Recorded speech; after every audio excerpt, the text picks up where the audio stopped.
Haricharanam.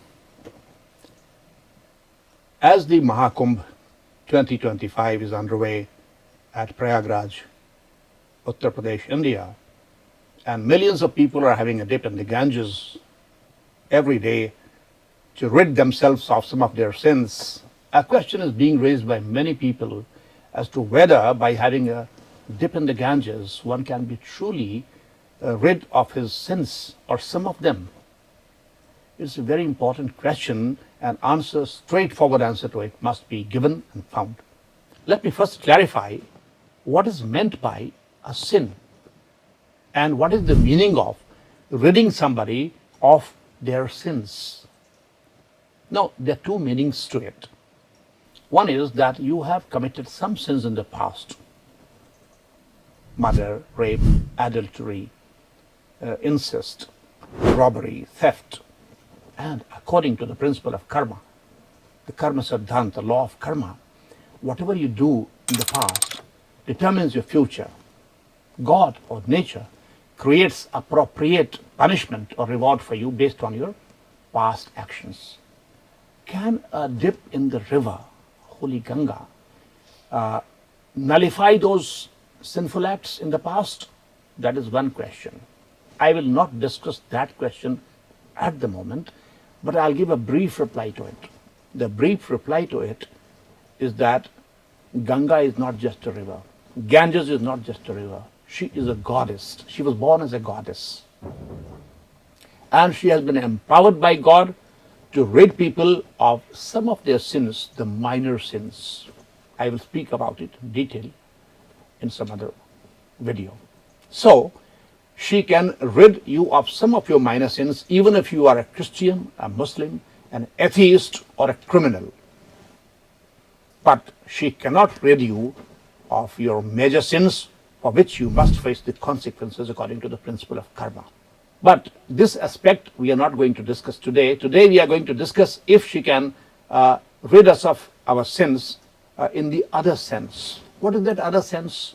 That other sense is that we have a sinful mind. If we have a sinful mind which harbors all kinds of negative emotions like lust, greed, anger, overdose of it,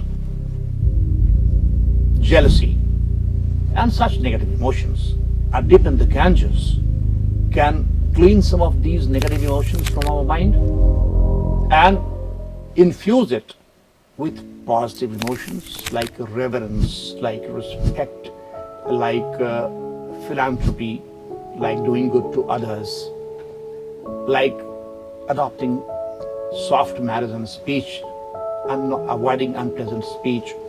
Can a dip in the Ganges do it? I will discuss particularly on this aspect whether our negative emotions, those that cause the sins, sinful emotions that cause sinful acts, can she do anything about it to cleanse them? Yes and no. Why?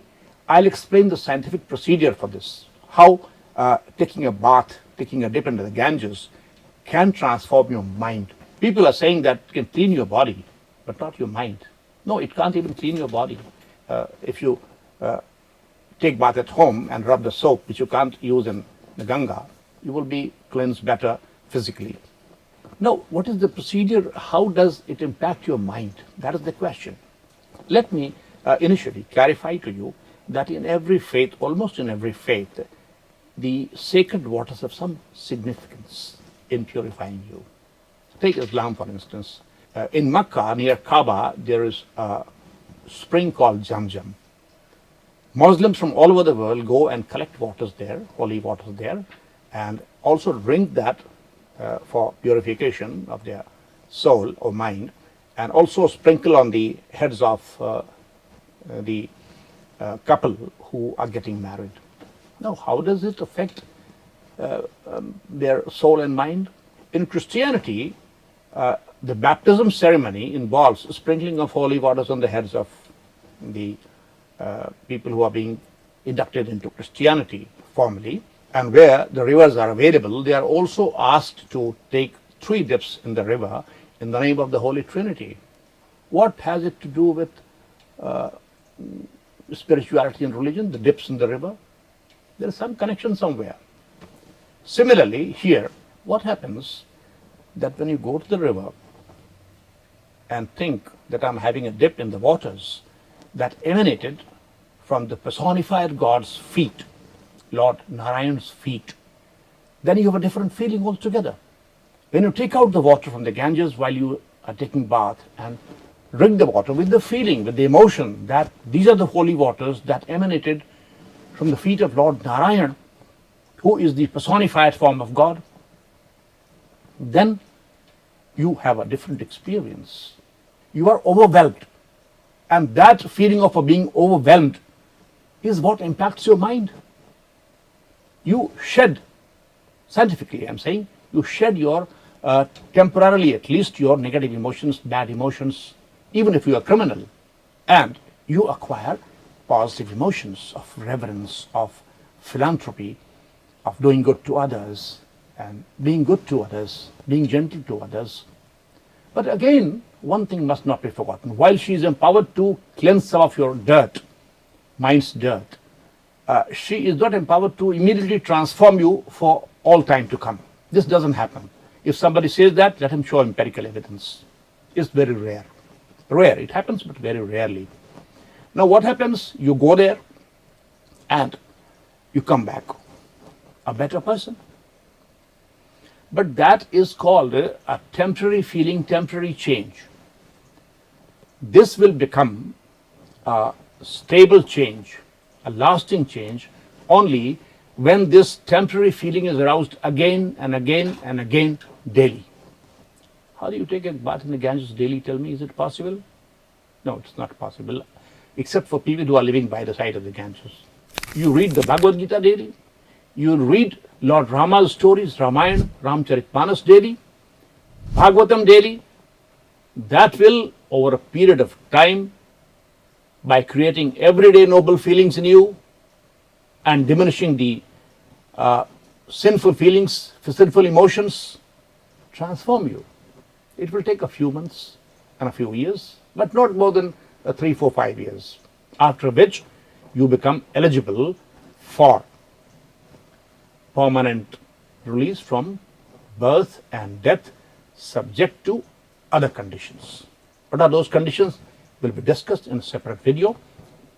But the field is ready now. Once you have lost those sinful emotions in your mind, and once you have acquired the positive emotions relevant to philanthropy, doing good to others, and then loving God, then the field is ready for the crop of spirituality.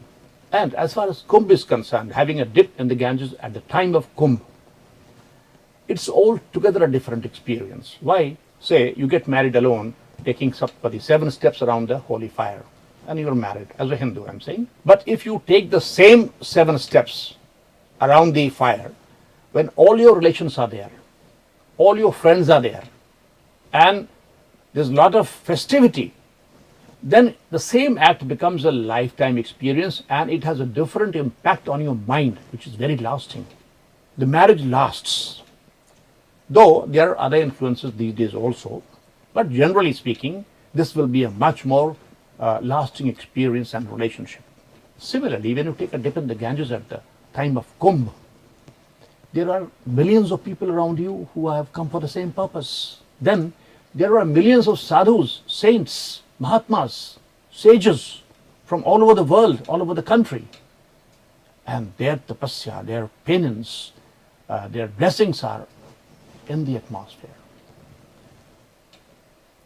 If in this environment you take a dip, your feeling will be 100 times more powerful while you take the dip, the way I said, than otherwise. And that 100 times great force will push all negative emotions outside your mind, at least for some time. You have to sustain this by coming back home and studying the Bhagavad Gita every day, Ramayana every day.